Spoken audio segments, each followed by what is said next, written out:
Hello there, everyone. Welcome, welcome. We're going to go ahead and let's roll it. Let's get started.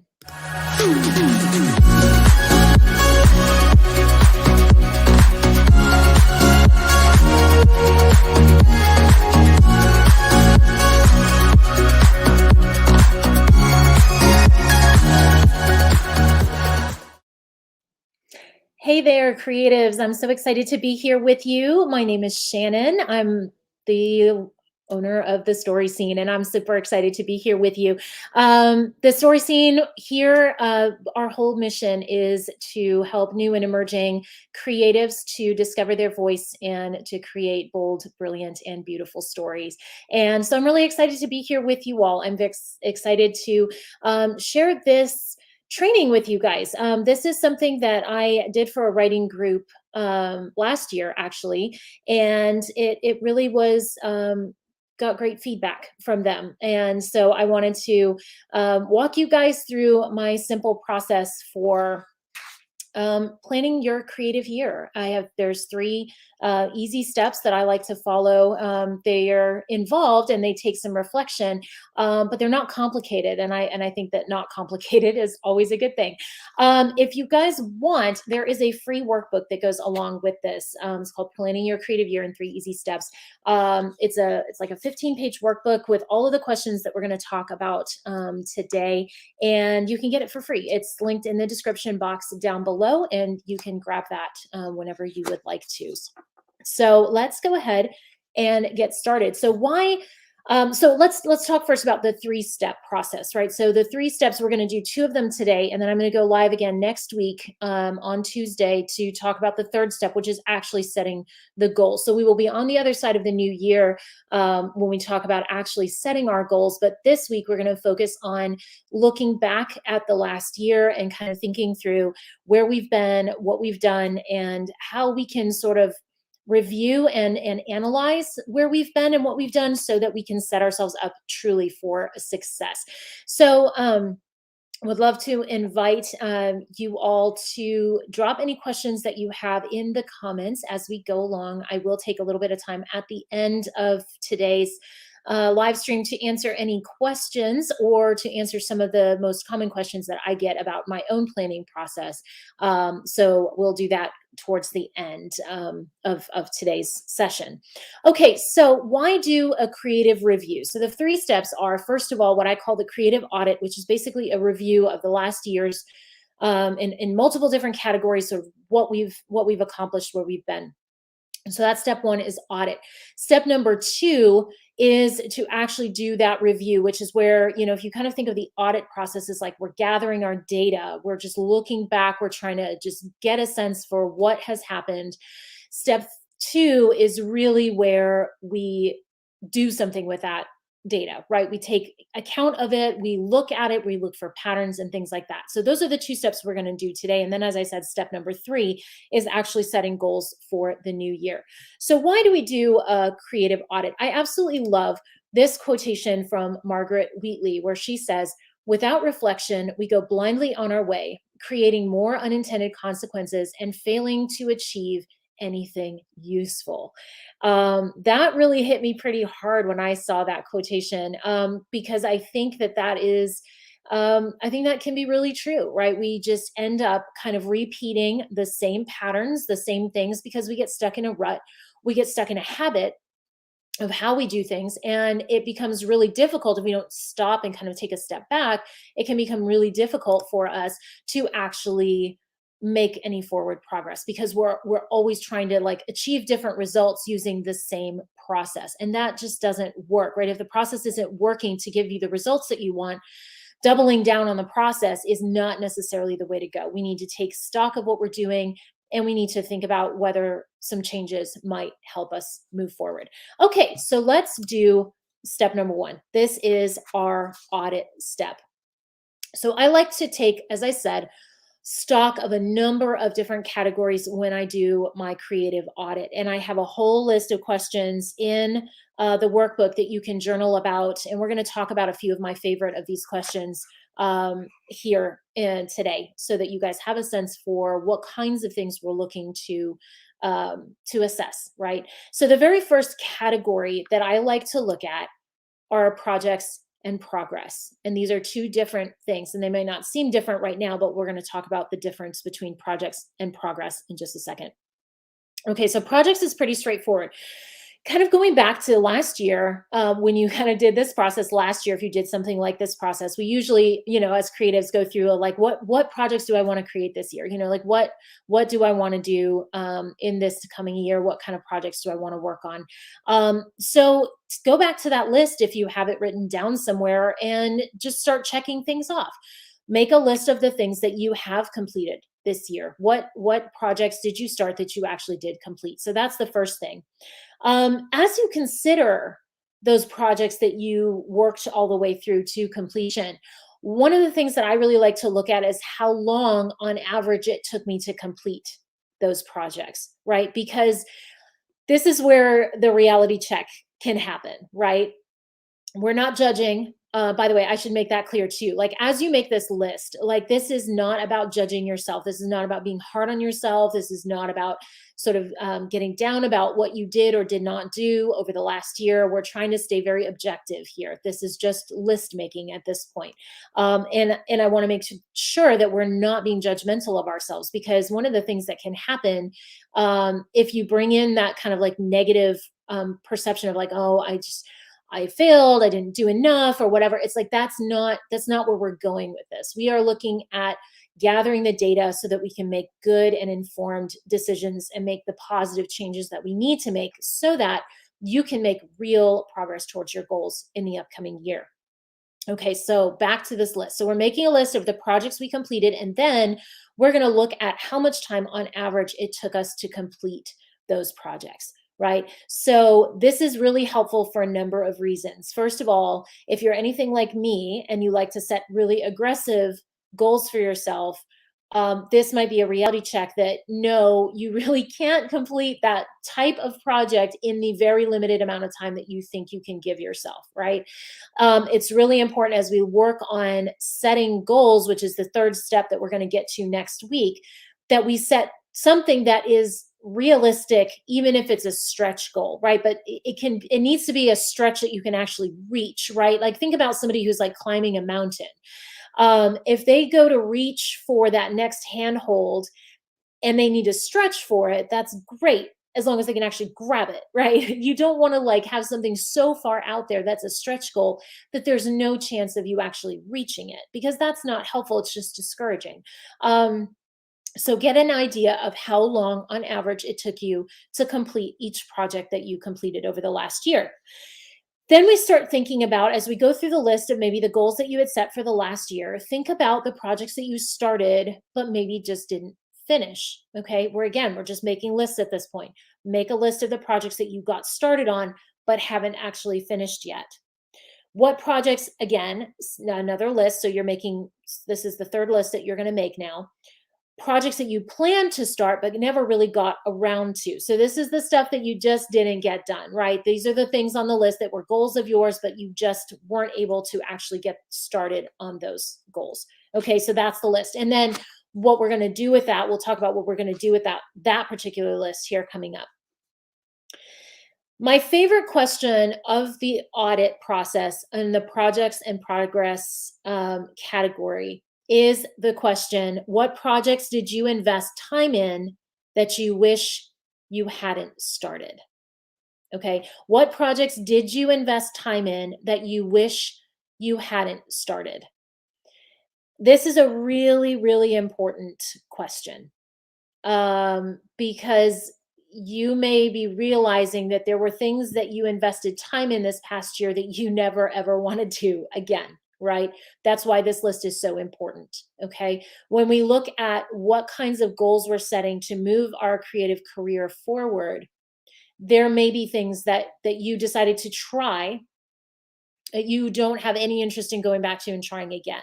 Even if it brought money into your business, Even if it got you something completed, there just may be things that you invested time in that you really wish you hadn't. So I would really reflect on that particular question. That's one of my particular favorites, because I think one of the things that that I really like to try to focus on in my own work is to try to be really intentional. Time is our most precious and valuable and limited resource, right? So picking those things that really satisfy all of the different aspects of what we're going for in our creative career becomes really, really important. Okay, so definitely make that list. What projects did you invest time in that you wish you hadn't started? Okay, a couple of the other questions in this section. Thinking about your career goals. Okay, so this is different from projects. And this is what I said. This is why I differentiate between projects and progress. Projects are the concrete things, like I wrote a novel, I wrote a short story, I wrote a feature script, I wrote a TV pilot script, I did a treatment, I did, whatever. I edited my novel, I did a rewrite on a project, those kinds of things, right? Um, Projects are discrete things. Career goals are something else, right? Career goals are like things, for example, like I signed with a literary agent, or I signed with a manager, or I launched my first book, or I sold a short story to a journal or to a magazine, right? Okay, so those are career goals. Career goals are those sort of like mile markers on the way to where you eventually want to be, that you have checked off the list now. So, in order to really be able to get clarity on this, right, we kind of need to know where you see yourself being in 5 or 10 years, right? Where are you headed? What is the roadmap for you? Because we need to be able to mark off the progress that we're making. Okay, so I have there's a blog article that's going to be on Stage 32. If you're not hooked into Stage 32 and you're one of my film, TV, even novel, like anybody, creative professionals, definitely go check out Stage 32. They are an amazing, amazing resource. You can check out the articles that I write. I write for them on a monthly basis, and you can check out. I've linked in the description box the page that has all of my articles on it. But the post that I wrote that is going to go live on January 1st is about plotting versus pantsing your creative goals and your career goals. And so you might want to check that out before next week's live, just because we're going to be talking about how to plan out your creative journey while still leaving room for that process of discovery and those chance sort of serendipity kinds of things that happen along the way, right? So that's coming out on January 1st. So definitely check that out. Again, the description in the description box is the link to those blog posts if you want to check that out. But definitely check out Stage 32 if you're not already hooked into that community. It's an amazing community. Okay, so creative career goals. So second, you have your project list already. Now we're going to look at the creative career goals, that roadmap of where we're headed with our creative career. What progress did you make? Like if you didn't hit the benchmark, did you at least move the needle, right? Did you move forward? Think about what progress you did make along that road. Again, even if you didn't quite hit the mark yet, that's okay. What we're looking for is positive and forward progress. Okay, so that's really important. Okay, so those are projects and progress. So we're differentiating between career goals and actual things that we are creating, so that we kind of keep in mind that there are different things. And that's going to help you, by the way, that's going to help you to understand as well, what projects do you need to be creating to move your creative career forward, right? So in order to have the project list really line up, and so you are absolutely maximizing the time that you have to spend on your creative career, if you know your creative career goals, if you know where you want to be in 5 years or next year, 5 years, 10 years from now, you can set your projects accordingly, right? You can figure out where do you need to invest the most time, what's going to make the most sense for you. Okay, so let's move into the second category. The second category in our audit is going to be productivity. This is one of my favorite areas to audit, and it can be really painful, but let's just go through quickly a few of the things that you might want to look at. we often will set goals for ourselves in terms of writing schedule, right? Like I want to sit down and I want to write from, let's just say, if you're a morning person, 8 to 10 in the morning, or maybe I'm going to get up early before I have to go to work and I'm going to put in an hour on my writing projects and I'm going to try to get some stuff done. Or I'm going to work late at night if you're a night owl and you have time after work and you want to do that, or it's on the weekends. What goal did you have for your writing schedule? So did you want to do hours per day? Did you set a page count per day limit, a word count per day? I want to write 1,000 words a day. That's sort of like the Stephen King model, right? Is just sit down and do 1,000 words a day and just never break the chain. Just sit down in the chair and just show up 1,000 words a day. Whatever that is, you can set your own goal. Whatever your goal was for your writing habit that you wanted to set at the beginning of the year, what was it? Right? Think about what was it. Then I want you to think about how consistent you were able to be. And this is where, if you have a planner, or even if you keep a Google Calendar where you track your word count every day, or you track your page count, or you do some kind of like make X's on some kind of wall calendar to show that you actually did do this, can be really, really helpful as you look back over your year and try to figure out if you actually did stay consistent with your writing habit. So try to assess just how consistent. And I know for me, like I was not as consistent as I wanted to be this past year with my writing habit at all. I got into this habit towards the end, this last quarter of the year, where literally I was doing these like binge writing sessions that were very effective and I was getting pages done, but it was painful and not the kind of pacing that I prefer for my creative life, right? So I need to do some assessment on this area myself. How were you with deadlines? This is another huge one for productivity, you guys. Like if you are a creative entrepreneur and you are setting your own deadlines right now because you're not, getting assignments from a magazine or from, your editor or from a manager or from a studio. If you're not writing on assignment yet, you are setting your own deadline. So how are you with that, right? How did you do with that this last year? Did you hit those that you set for yourself? Which ones did you set and that you missed, right? Let's kind of, again, let's do some honesty here, and kind of think about how you handled your deadlines. Okay, so think about that as well. One of the other assessment tools that I like to consider is whether there were any tools or techniques that really were helpful. So, I mean, you can go and find all kinds of things. How do I get better at my writing habit? And I will probably do a video on this at some point here close to the beginning of the new year, right? How do I stay more consistent with my writing habit? I mean, you'll see people talk about the Pomodoro technique, and you'll see people say use the word count tracker on Scrivener, or whatever it is, use some kind of a tool. Okay, well, were there any like that you found super helpful as far as your productivity was concerned? Because we want to know that, because if it does help, again, this is what's going to help us to set up for next year. So you really want to know what was important and helpful to you, as far as productivity is concerned. Number 3 category here in the audit process is environment. Okay. We have been through, fellow creatives, a brutal couple of years, in terms of everything getting upside down as far as environment is concerned, right? Maybe you were used to writing in a favorite coffee shop, and during the pandemic, it might have gotten shut down and then it got reopened, and now maybe it's shut down again. I mean, who knows, right? Who knows? Depends on where you are in the world. It depends on what the situation is where you are. Everything feels like it's still all in flux, and that makes it really hard when we as creatives, I think, tend to thrive on consistency and sort of going to the same place and the same routine, and like we have our cozy and comfortable way of doing things, and when that gets turned upside down, finding creative flow can be really, really hard, right? So I think it's really important to kind of know, where you're most productive. How was that? How has it been for you to kind of adjust?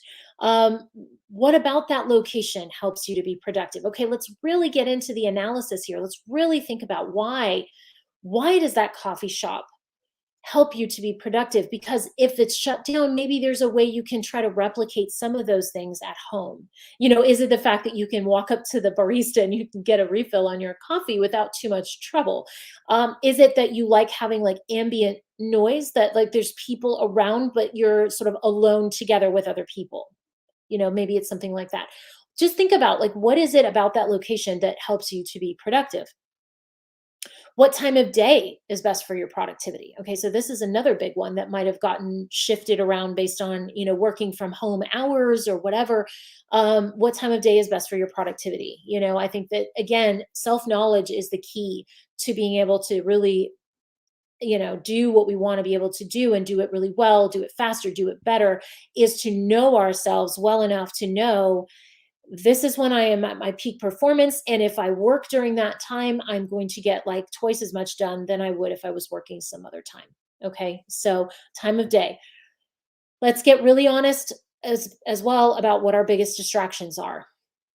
Okay. Again, self-knowledge. What are your biggest distractions?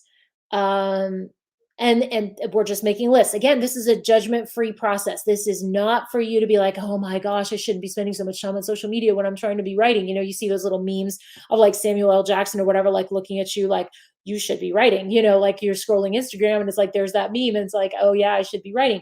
We're not judging. We're just making a list. What are your biggest distractions? On the flip side of that, what really helps you to focus? I had some really illuminating things. I made a list for myself of like, what are the things that I need in order to be the most productive that I can be? And it's dumb stuff on my list, like make sure your AirPods are charged or your headphones are charged. Make sure your phone is charged. Make sure the laptop is charged, right? Silly things like that.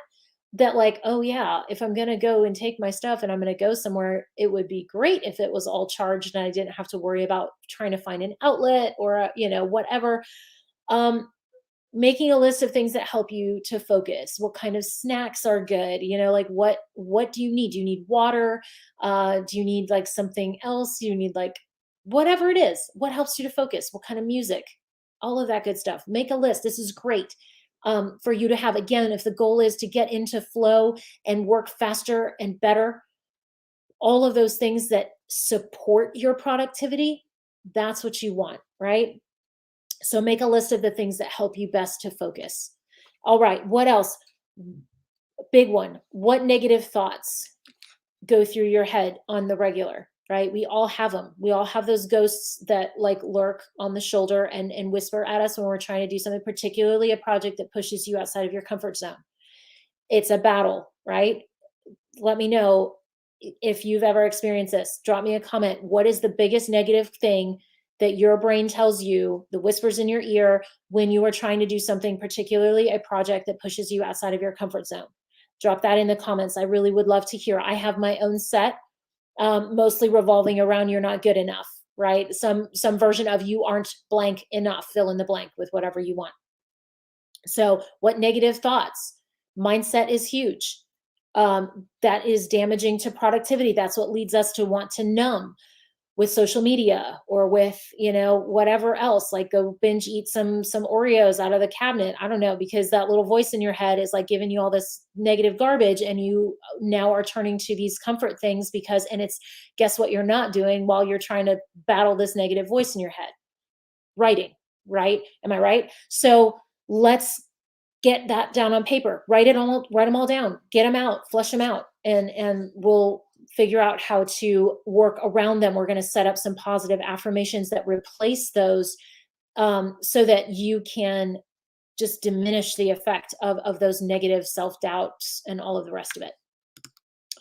The last category, and this is a really big one, if you are trying to become full-time as a creative entrepreneur, what are your financial goals? What have been your financial goals for your business? Do you have financial goals for your business, for your creative business?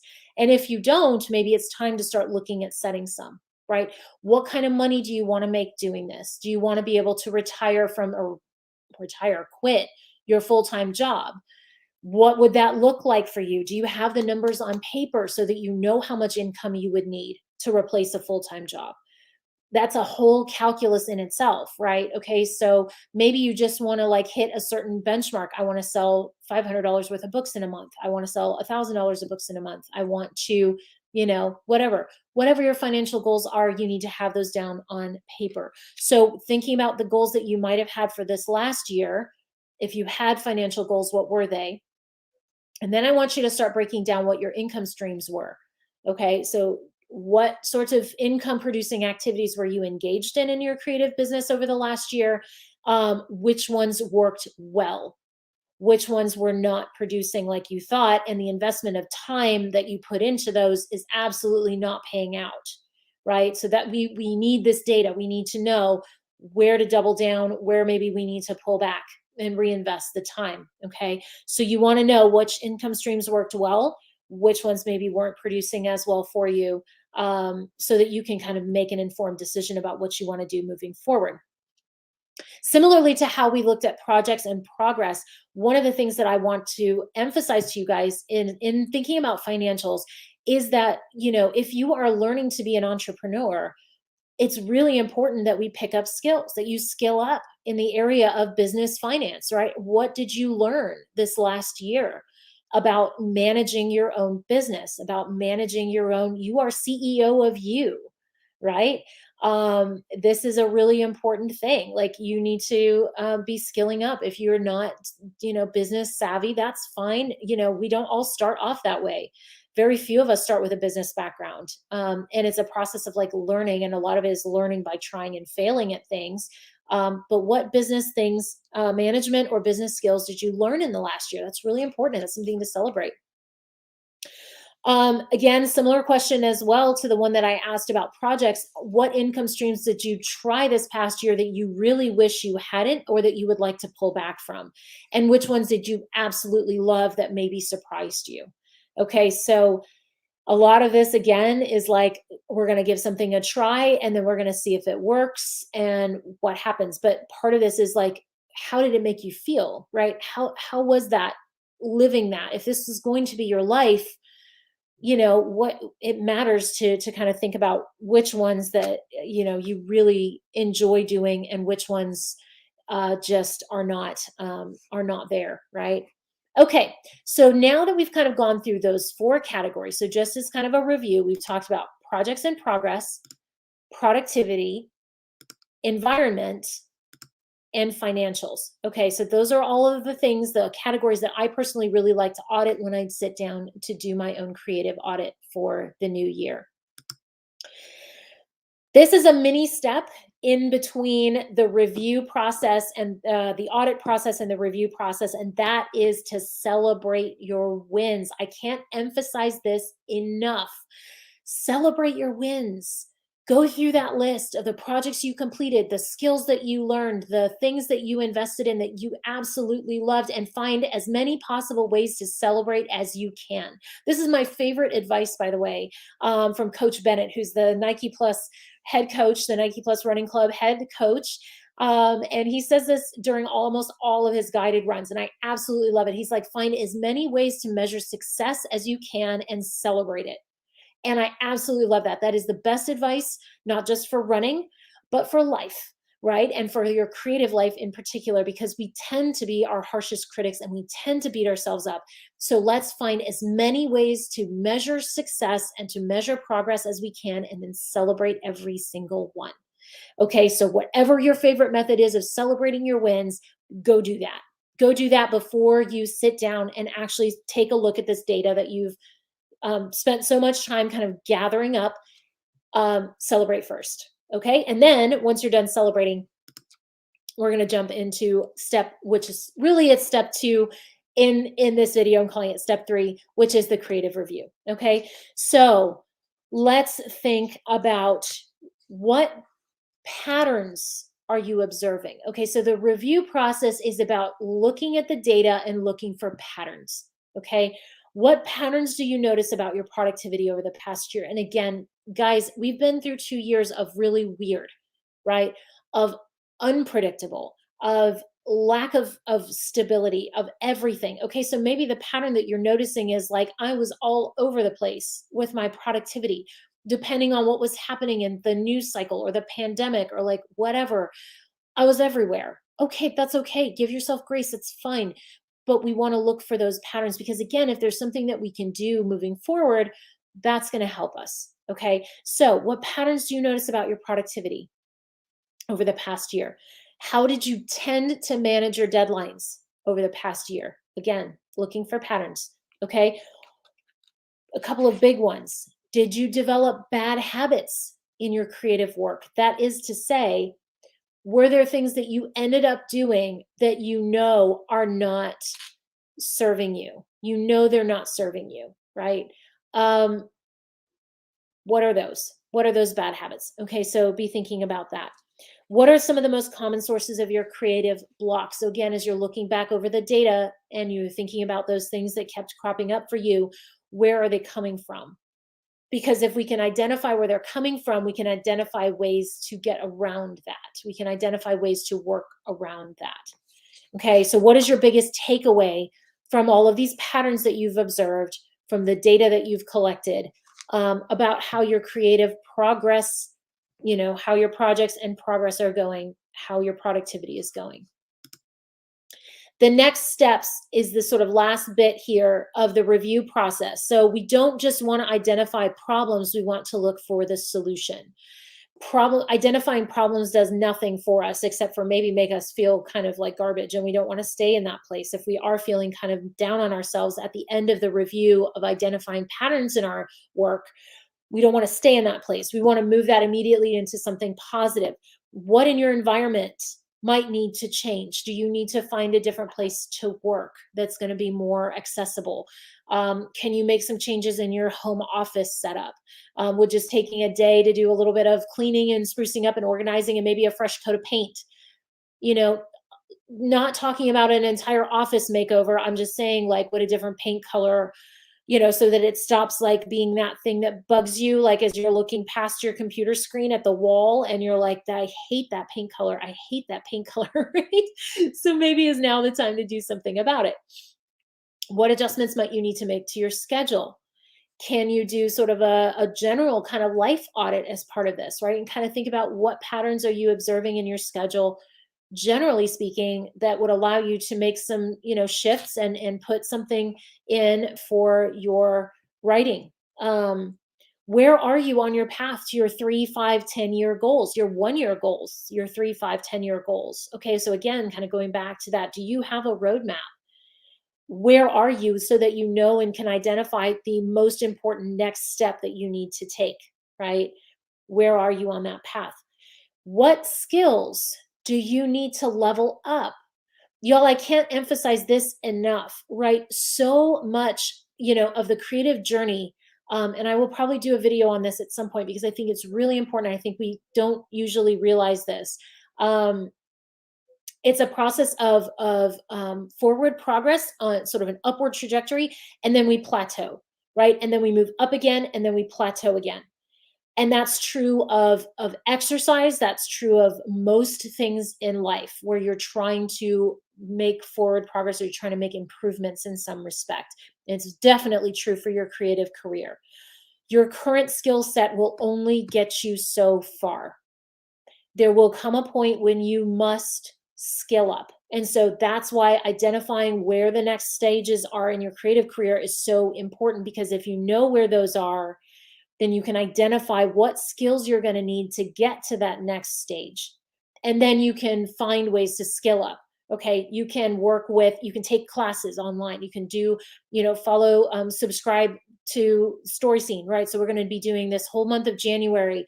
We're going to be going through, all of these sort of basic beginner, where do we start? How do we skill up from the beginner level to the intermediate level? What steps do you need to take in order to get to that next stage in your career? So it's really, really important. Stage 32, I mentioned them before. They are not sponsoring this video by any stretch, but they are an amazing, amazing resource. And there are classes. You can get script feedback, right? Work with a writing coach. Reach out. This is part of what I do, is coaching writers. I would love to help you in your creative journey. So figuring out what skills you need is really important. That's, in the career goals section. In terms of your projects, in terms of your writing craft, what skills do you need? How are you going to level up your writing craft? So there's sort of two things, right? If you're looking to advance in your career, there may be certain skills that you need to develop that go with being a professional writer. And then, being a professional. Let's divide it out that way. There are certain skills you need to be a professional, and there are certain skills you need to be a writer, right? And so thinking and identifying those two tracks, that can be really, really helpful. Okay, so that's the identifying the next steps, right? So taking all of this data that we have just done through this pretty expensive and expansive and extensive creative audit that we've done over our past year, we collect all of that data and we kind of put it all together, and we end up with this really, really great um, understanding of who we are as writers, where we are on our creative journey, and what we need to do next in order to be able to level up. That sets us up then perfectly, positions us perfectly for what we're going to do in our live next week, which is to talk about how to actually set goals that you can keep, right? So our goal here is our goal is to be able to set those intentions at the beginning of the year, that list of projects that we want to complete, that list of skills that we want to master by the end of the year, or at least make progress on, those benchmark sort of stages in our creative career that we want to hit over the next 12 months, right? And break those out into maybe quarterly goals. That's the whole planning process. Without having done all of this other work, though, we cannot set good goals. I want to go back to this quote from Margaret Wheatley that I put up at the beginning, right? Without reflection, we go blindly on our way, creating more unintended consequences and failing to achieve anything useful. That's the risk of not spending some time in some self-examination, right? Okay, so I really hope that this video was helpful for you. I'm going to take a minute here to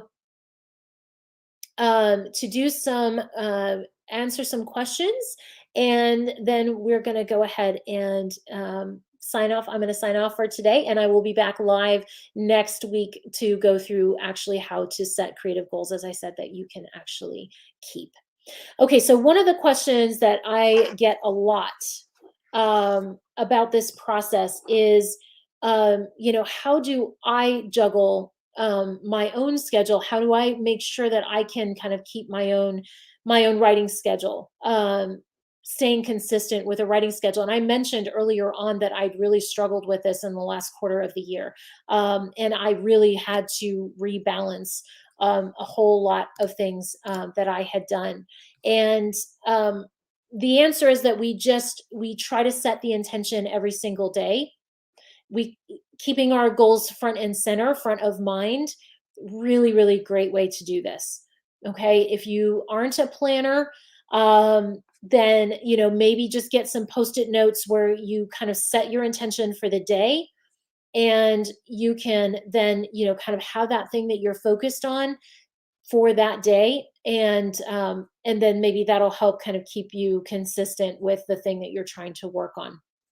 So that's something that that's a tip or a technique or a tool that you might try using to try to stay consistent or try to stay focused. For me, it's a lot about routine. It's about making sure that I know when I'm most productive and can actually um, hold myself to the schedule that I set, where I know, like, for example, I'm a morning person for my creativity. I know that I do my best work creatively in the morning. That doesn't always work out that way, but for me, it's about, okay, how do I protect that time, right? How, as much as possible, can I protect that creative time? So anyway, that's something that I've really found helpful. Please do leave your comments in the video if you catch this on the replay. I would definitely love to hear from you. One of the questions that I asked, I would love to hear from you on, is the most common sort of negative mindset challenge that you find that you face when you sit down to write, particularly write a project that pushes you outside of your comfort zone. So I definitely would love to know that. I'd also love to know if there are any particular challenges that you have around keeping a consistent writing routine, because I definitely want to see, kind of like what tools and tips can we bring to the table that might help you set that habit and that intention. All right, so I will see you all next week. Have a great creative writing week. Have a happy new year, and I will see you in 2022. Have a great day, guys. Bye bye.